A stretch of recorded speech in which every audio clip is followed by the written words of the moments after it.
Assalamualaikum warahmatullahi wabarakatuh. Berjumpa lagi dalam pembelajaran matematika peminatan. Kali ini dalam pertemuan kedua kita akan mempelajari tentang persamaan eksponen. Jadi persamaan eksponen itu apa? Kita cek.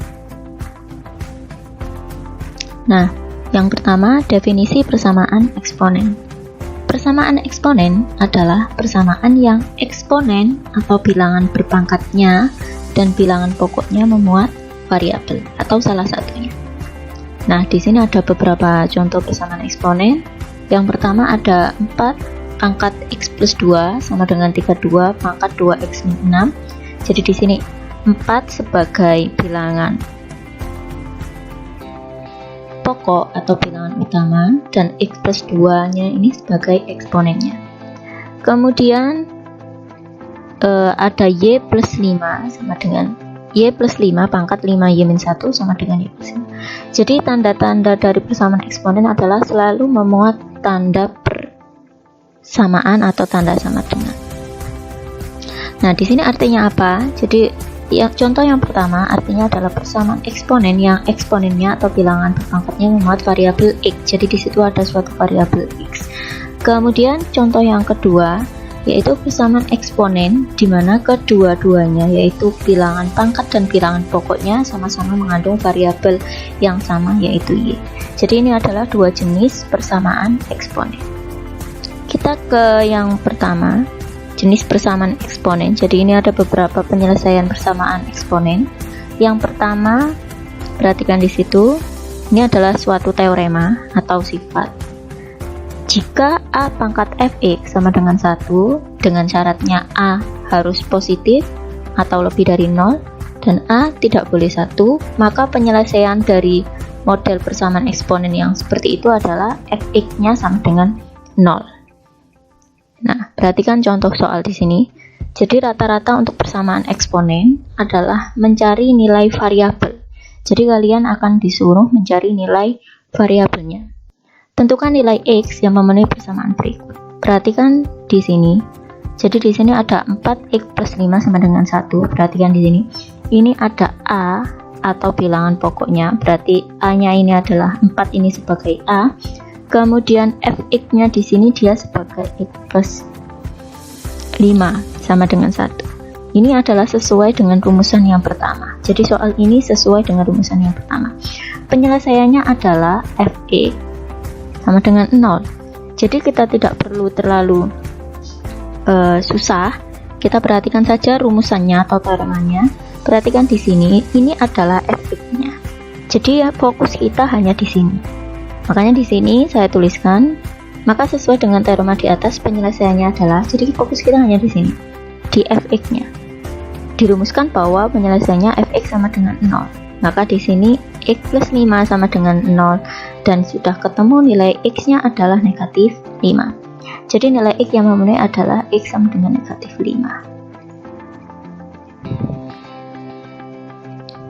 Berikutnya yang kedua, jenis yang kedua. Nah, ini hampir sama, akan tetapi perhatikan di situ yang menjadi pembeda. Sama yaitu jika a pangkat fx. Jadi misalkan di sini ada suatu fungsi yang mengandung variabel x sama dengan a pangkat b. Perhatikan di sini. Jadi di teorema yang kedua, bilangan pokoknya sama-sama mengandung a. P ini apa? Jadi P ini adalah suatu bilangan bulat. Jadi bilangan bulat berapapun, entah itu bilangan bulat negatif atau positif. Maka penyelesaiannya adalah fx sama dengan p. Jadi kita di sini fokusnya adalah di sini. Nah, kita cek ke contoh soal. Perhatikan di sini. Nah, ini perhatikan ada 4 pangkat x plus 5, 4 pangkat 8. Ini sama-sama nilai a-nya. Kita tidak usah menghiraukan ini. Kita cek yang menjadi fx dan p-nya. Ini adalah fx dan ini adalah p. Maka sesuai pernyataan ini, jadi fx sama dengan p, jadi x plus 5 sama dengan 8, ketemu x sama dengan 3. Kita ke yang ketiga.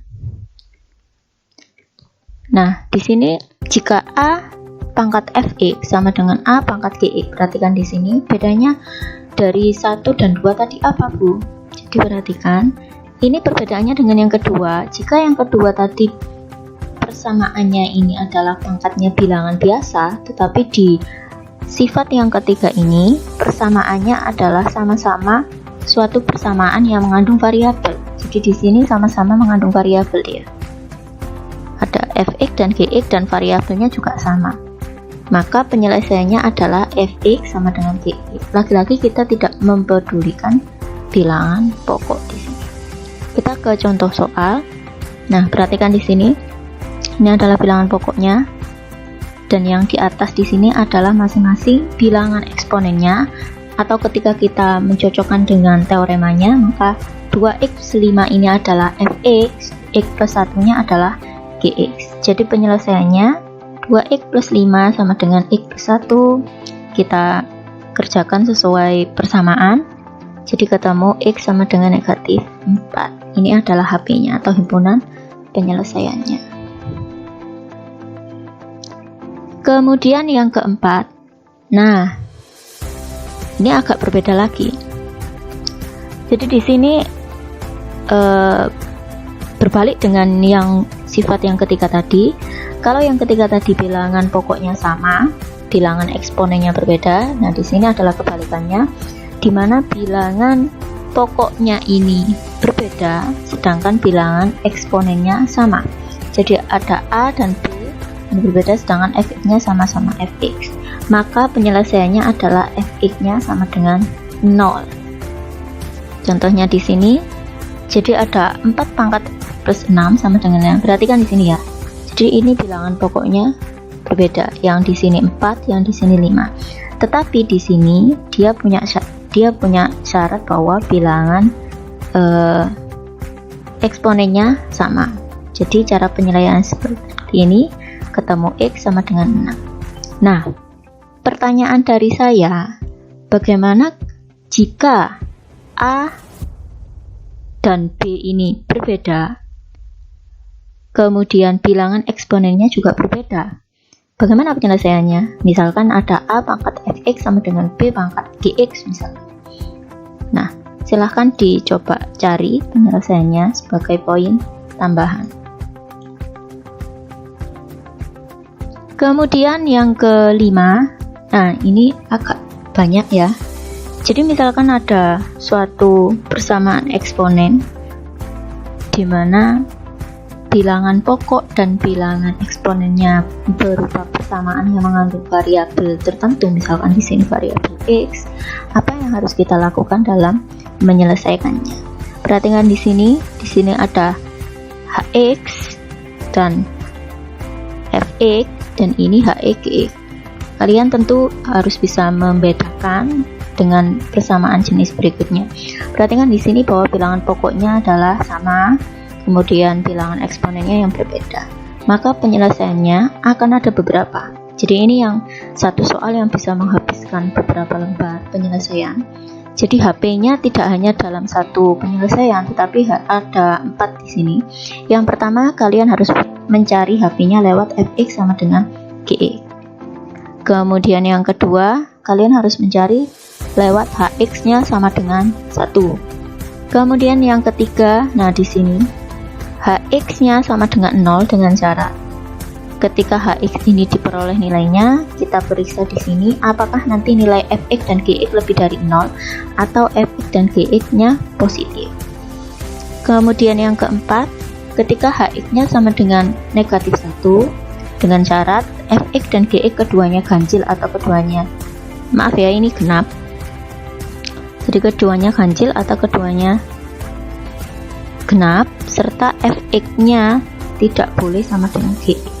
Tentu kalian pasti bertanya-tanya bagaimana menyelesaikan seperti ini. Untuk berikutnya silahkan diperhatikan contoh soal dengan baik.